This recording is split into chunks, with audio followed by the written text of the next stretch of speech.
যে কারণে পানিতে থাকা ওই কলা গাছটি এবং তার পাতাটি খেয়ে নিচ্ছে।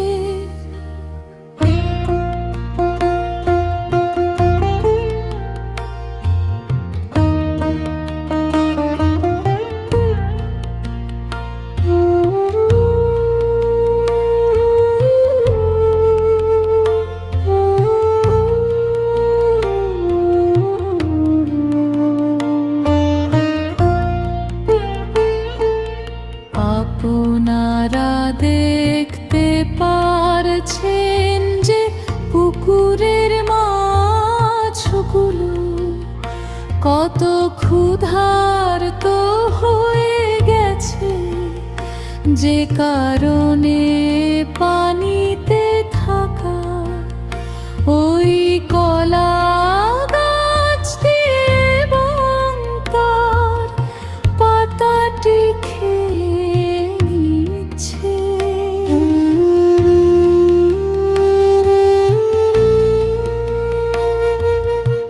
আপনারা দেখতে পারছেন যে পুকুরের মাছগুলো কত ক্ষুধার্ত হয়ে গেছে, যে কারণে পানিতে থাকা ওই কলা